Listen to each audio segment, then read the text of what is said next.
called Bryony. I'm from St Catherine's College, and I was one of the trial kura for Aotearoa New Zealand Histories last year. And I'm here to sort of talk to you about a bit of a zoom in. I'm really honestly just going to give you a quick overview of how I did one unit, and then I'm going to go through the unit with you. So it won't be too long. And it was a unit that needs a lot of work. I'm already thinking about how to do it again this year and the things that hopefully will be better. But it was one of the favourite units of the students. It was my favourite unit, got so much positive feedback. I've had the kids this year saying, "Oh, we're going to do that unit they did last year," and yeah. So it's Whakapapa me te Whanaungatanga. So knowing about culture and identity through a study of immigration in Aotearoa in our Year 10 Social Studies. So it really actually just started from student voice. I was having a sort of, as you do, just chatting about things I've been doing in my life, telling them about a podcast I'd been listening to called, some of you have probably heard of it, Conversations with My Immigrant Parents. And I had a couple of students say, "Oh, Miss, can we do something around that?" And I was like, "Yeah, okay, yep." And then I sort of went away and thought, "Oh, okay, yep, I can do that. How am I going to do that?" So I went to the curriculum and I had a look and I thought, that is very lucky because it fits. That's good. So I thought about kind of how to present this. And as a history teacher, as I think lots of us in here are, I tried to be really careful about not making it a history topic because it's a social studies class. It's not a history class. Not all of the kids, very, very sadly, will go on to take history. I don't know why. So I had to. So what the curriculum gave me was the language and the ideas, the key learning that I needed them to get out of this in a social studies class. So I went to the curriculum with this idea of doing something to do with conversations with my immigrant parents. So something about immigration. And I could see that there were themes throughout that unit that would work really well. So our themes of power and justice, our themes of connections and relationships, of identity, our cultures, the way that Aotearoa is shaped, and then exploring those different relationships, exploring perspectives. All of those things are really important. And then the local context came down to the local community of the school, of each student. And I'll show you how that happened. And now I'm very much in that reflecting, reviewing, and reshaping process.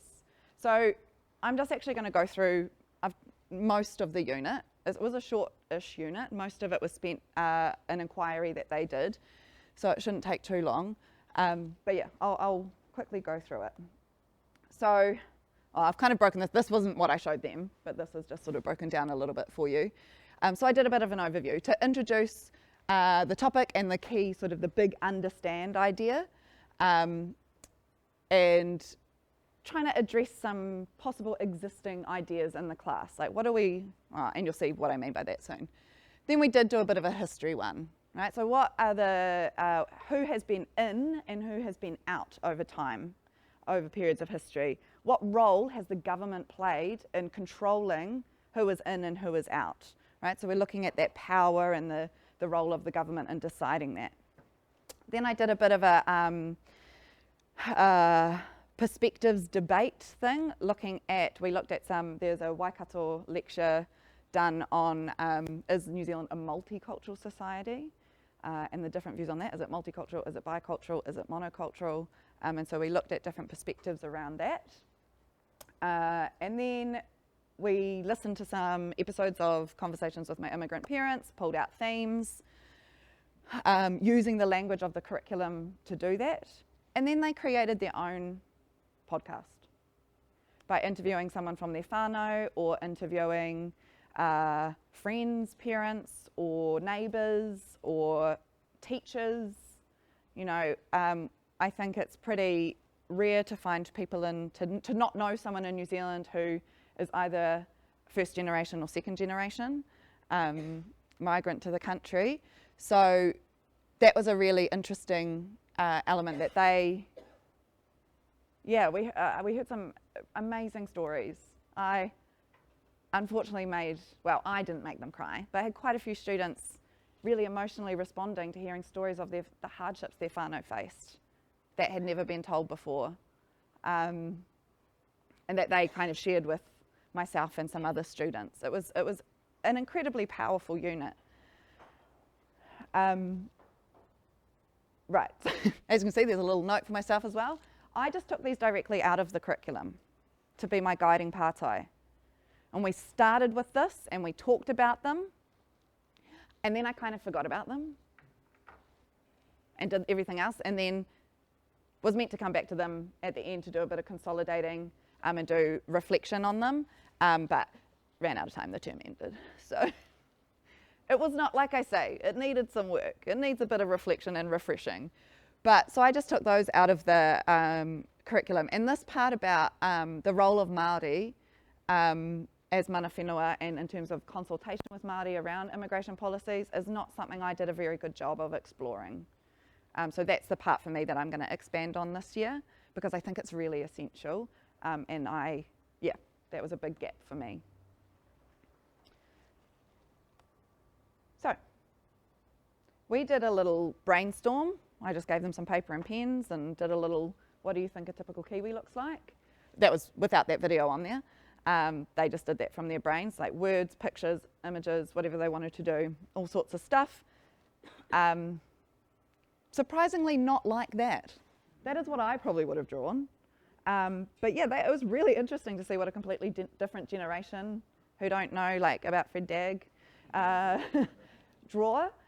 So that was really cool, and we sort of unpacked that. Then we watched this video, which is a great RNZ one. We're interviewing lots of different people. What do you think a typical Kiwi is? And there was lots of talk about rugby and barbecues and gumboots and all of that. Yeah, we explored that idea. And then we kind of looked around the room and we said, okay, look at what you've drawn and then look around the room. Is this typical Kiwi reflected here? You know, and because I teach at a girls' school and they all drew dudes. So we talked about that. Yeah, it was fascinating. And then just talking about selective and discriminatory practices. We watched a little video, which we don't need to watch now. And then we watched this documentary, which is reasonably old. It's hosted by Nigel Latta,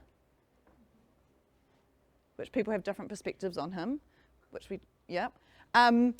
So I signalled that and kept that in mind, and then we had a discussion. What does that mean for the type of evidence he was showing and the discussions that he was having and that kind of stuff. But there was some cool stuff around the different, I think they were really shocked about how hard it is actually, all the criteria you have to meet to migrate, and who are the people that it's easy for them to meet that criteria and who is inherently discriminated against by the criteria. That was really interesting. Mini inquiry. So they chose a group. I did all sorts of people doing, hardly anyone did the ones I suggested. Everyone did their own ones.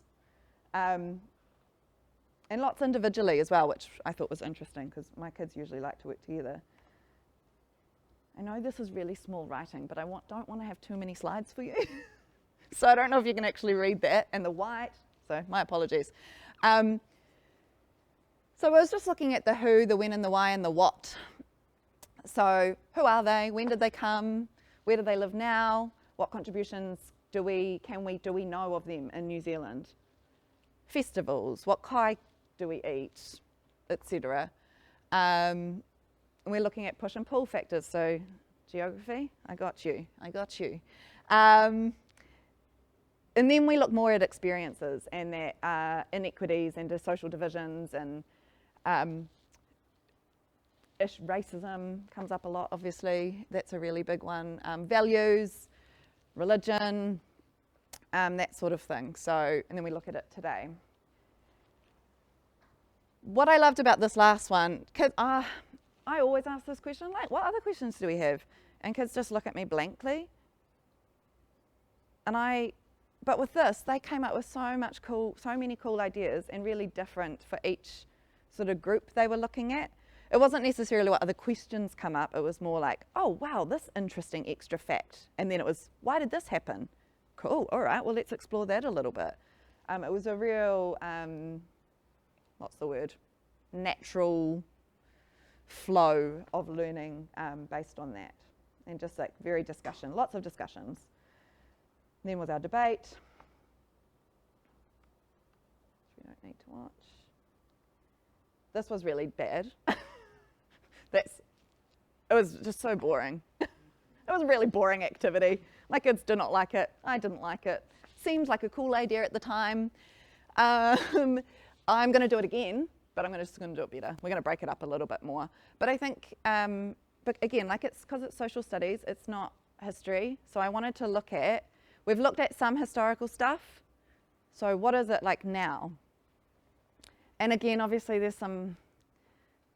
we haven't really had people come into New Zealand for the past few years because of COVID. So there's obviously a lot more rules that have come in since then. So yeah, I mean, there's a difference between migrants and refugees. I just chucked that up there. Had no talk about refugees before, and then, that's badly done. But cool ideas, cool websites, lots of information. It was just too much. I think I expected them to do that in like 2 or 3 lessons. That is not possible. So yeah, we're going to change that a little bit.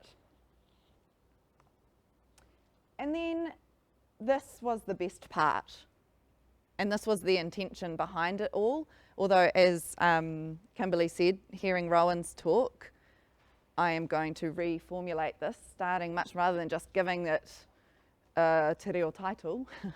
I will reformulate it from a much more te ao Māori perspective, and like I say, bring in a lot of that mana whenua consultation history in there as well. So if you haven't heard the podcast, I honestly can't talk about it enough. I absolutely love it. It's such a beautiful, heartwarming, funny, upsetting podcast. It's so great. It's a podcast about people. I'm a little bit biased. Sarita's a friend of mine. So, and so that was the other cool thing, is that because I know Sarita from Auckland, I emailed them. My students wrote a bunch of questions, so we emailed the producers, and they emailed back with lots of answers and like a little video, and yeah, it was amazing. It was so cool. And I chose some of the episodes and said, choose one of these to listen to. There's a really lovely one where Sarita and Julie talk with their mums. And it's beautiful. It's all about the experiences of being either first or second generation in New Zealand, and what that means to be a migrant to New Zealand, and cultural disconnection, and wanting to fit in, but also wanting to be strong in your culture, and just all of the struggles and the challenges with that. Absolutely beautiful and fascinating stories that are being told of people. Then, as we were doing that, I was getting them to think about themes of the podcast. So themes of, and we realised there was lots of themes of education, power, lots of similar reasons why people come to New Zealand, lots of similar reasons why people leave where they are. So seeing those bigger ideas of why migration occurs. So we pulled a lot of those out, and a lot of similarities in experiences. So we're pulling those big themes out as well.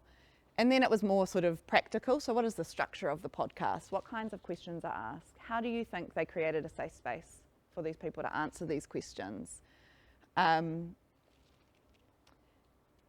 then introducing the idea that they will be creating their own episode, and how will you achieve a similar thing. Now, everything that happened after that was not on slides. That was just done through discussions, verbal, and I've got a little assessment. It wasn't an assessed assessment because, like Rowan said, we could, or was it Rowan who mentioned assessments and said, we'll talk about that another time? Yeah. So I'm not going to talk too much about assessments, but I didn't assess this. And I think that it's such a personal topic. I wouldn't want to assess it. I wanted it to be a safe topic for them. I wanted them to feel safe exploring quite difficult experiences. So everything that happened after the what else was just done verbally and through. We wrote interview questions together. Some students could choose not to ask, like they might not have felt comfortable asking their parents, "Did you experience racism?" or other versions like that. So yeah, that's kind of what I did. And then, like I said, this was going to be my end point, which I didn't do a very good job of, because the podcast got really exciting, and I kept extending it because I was so impressed with how much they were enjoying it. And then suddenly it was the end of the term, and that's it. That's life. So yeah, but the idea would be to embed these pātai throughout the unit a lot more effectively, refer back to them so that when we get to the end, they feel confident in writing a personal reflection on it. Yeah, so that was my immigration unit, which I'm really excited to do again next term. But as you see, needs some work. That's me. Oh, any pātai? He pātai?